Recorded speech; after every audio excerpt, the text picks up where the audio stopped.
Hello, praise the lord. మనం ఈరోజు యెహోవా Rapha గురించి తెలుసుకుందాము. Jehovah Rapha meaning is the lord who heals you. So there is god who can heal అస్.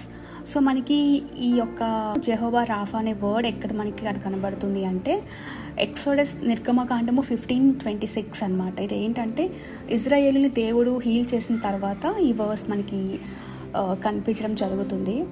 మనము gospels చదివితే అంటే ఒకటి గమనిస్తే, దేవుడి దగ్గరికి ఆశతో వస్తే, దేవా నాకు ఈ అవసరం ఉంది, అనారోగ్యం ఉంది, నాకు విడుదల కావాలి, కొన్ని మానసికంగా నాకు మానసికంగా నాట్ వెల్, నాకు విడుదల కావాలి అని మనం దేవుడి దగ్గరికి ఆశతో వచ్చినప్పుడు మీరు గమనిస్తే దేవుడు ఎవరిని ఎక్కడ ఎంటీగా పంపలేదు. దేవుడు వాళ్ళని స్వస్థపరిచే పంపించారు. కాకపోతే అక్కడ దేవుడు ఏం చూసారంటే వాళ్ళు ఏ మనసుతో వచ్చారు, ఏ హార్ట్తో వచ్చారు, ఆశతో వచ్చారా, నమ్మకంతో వచ్చారా, విశ్వాసంతో వచ్చారా. ఆ యొక్క విశ్వాస పరిమాణమును బట్టి దేవుడు మనల్ని స్వస్థపరుస్తారనమాట. అండ్ ఒక బైబిల్లో ఒక వర్స్ ఉంటుంది ఏంటంటే, దేవుడు వాళ్ళ అవిశ్వాసాన్ని బట్టి అనేక కార్యాలు చేయలేదు అని చెప్పేసి ఉంటుంది. సో మనం కొన్ని కార్యాలు చూడలేకపోతాం అన్నమాట. సపోజ్ మనము కొన్ని ఇయర్స్ నుంచి లెట్సే ఒక సిక్నెస్తో బాధపడుతున్నాం అనుకోండి, ఇప్పటికీ మనకి జవాబు రాలేదు. ఫర్ ఎగ్జాంపుల్ నాకు ఒక సిక్నెస్ ఉందనుకోండి. ఫర్ ఎగ్జాంపుల్ పాస్ట్ 5 years నేను ఒక సిక్నెస్తో బాధపడుతున్నాను అనుకోండి. నాకు ఇప్పటికీ ఆన్సర్ రాలేదు. ఎందుకు అంటే మేబీ నా అవిశ్వాసము నా హీలింగ్ రిసీవ్ చేసుకోకుండా నా అవిశ్వాసం ఒక బ్లాకర్గా ఉందనుకుంటా.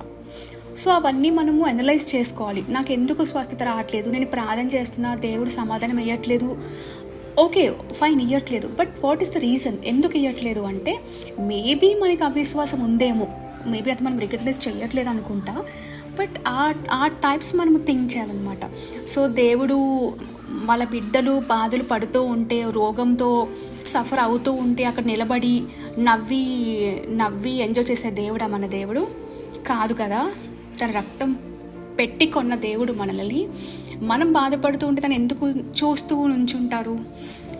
అట్లా కాదు. కానీ సో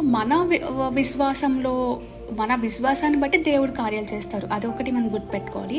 అండ్ ఇంకొకటి ఏంటంటే, మేబీ మనం చాలా ఈజీగా చెప్పొచ్చు, అంటే ఆ సిచ్యువేషన్లో ఉండే వాళ్ళకి తెలుస్తుంది అదంతా హార్డ్ అని. సో ఏమైనా ఒకటి మనకి ఏమైనా తెలిసినప్పుడు, బలహీనంగా ఉన్నప్పుడు, ఒక రోగంతో బాధపడుతున్నప్పుడు అది చాలా కామన్. ఆ టైంలో మనకి ప్రేయర్ గుర్తురాదు, విశ్వాసం గుర్తురాదు, దేవుడు గుర్తురారు. అది మనుషులం కాబట్టి అట్లా అయిపోతూ ఉంటాము. బట్ కానీ ఒకటి ఏంటంటే, డాక్టర్స్ చెప్పే రిపోర్ట్స్ ఫైనల్ కాదు. ఓకే, అంటే మన ఫైనల్ ఎక్కడి నుంచి వస్తుంది? దేవుడు చెప్పే రిపోర్ట్స్ మనం నమ్మాలి. ఈ లోకము, ఈ మనుషులు, అఫ్కోర్స్ సరౌండింగ్స్ వల్ల మనం చాలా భయపడుతూ ఉంటాము. మనకి భయం వచ్చేస్తుంది. ఫస్ట్ మనం భయాన్ని ఓవర్కమ్ చేయాలి. అండ్ డాక్టర్స్ చెప్పే రిపోర్ట్స్ కాదు, మనం ప్రేయర్ చేయాలి. దేవుడికి అసాధ్యమైంది అంటే ఏమీ లేదు కదండి, దేవుడికి సమస్తము సాధ్యం కదా. సో మనం ప్రేయర్ చేసినప్పుడు రిపోర్ట్స్ కూడా దేవుడు తారుమారు చేసే శక్తిమంతుడు. తనకి ఏమైనా అసాధ్యమైంది అంటే ఏమైనా ఉందా చెప్పండి? తనకి సమస్తము సాధ్యం కదా. సో కాబట్టి రిపోర్ట్స్ విషయంలో కానీ ఏం భయపడద్దు. దేవుడికి సమస్తము సాధ్యం కాబట్టి ఆయన మన రిపోర్ట్స్ని కూడా తారుమారు చేయగల దేవుడు.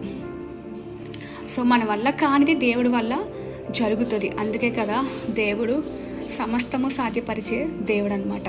సో నేను ఓన్లీ శారీరక రోగాల కోసం చెప్పట్లేదు, కానీ మానసిక రోగాలు కూడా, మనకి ఏం డిప్రెషన్ ఉన్నా, ఒక లోన్లీనెస్ ఉన్నా, హోప్లెస్ ఉన్నా, అది కూడా రోగాల కిందకే వస్తుంది, ఒక సిక్నెస్ కిందే వస్తుంది. సో ఏది ఉన్నప్పటికీ కానీ మన విశ్వాసాన్ని బట్టి మనం యూజ్ చేయాల్సింది ఏంటి తెలుసా? మన విశ్వాసం యూజ్ చేయాలి. మన ఫెయిత్ యాక్షన్లోకి వెళ్తే రిజల్ట్ మనకు వస్తుంది అనమాట. కాబట్టి మన అంధకార దుష్ట శక్తి సమూహాల నుంచి కూడా విడుదల మనం కోరాలి దేవుడి దగ్గర నుంచి.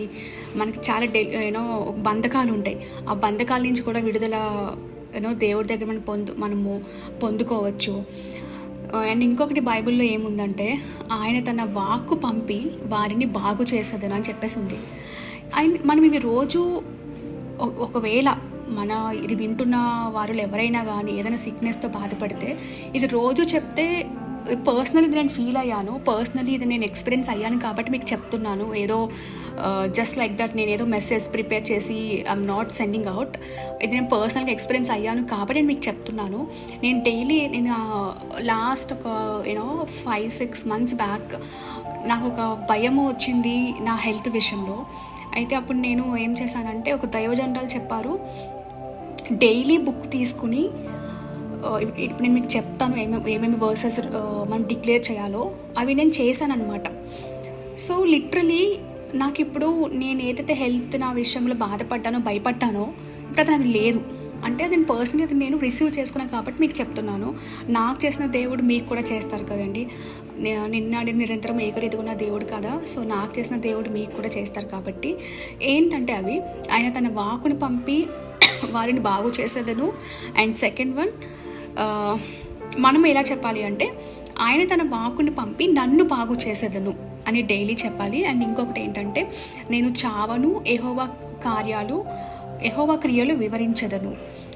అండ్ అతడు పొందిన దెబ్బల చేత నాకు స్వస్థత కలుగుచున్నది.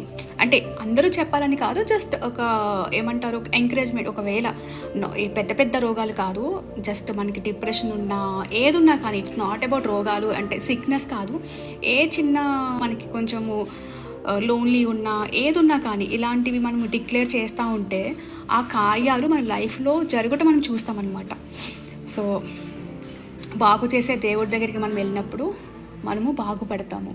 సో దేవుడు యెహోవా రాఫాగా మనందరి జీవితాల్లో ఉండాలని చెప్పి నేను ప్రార్థిస్తున్నాను. Thank you so much.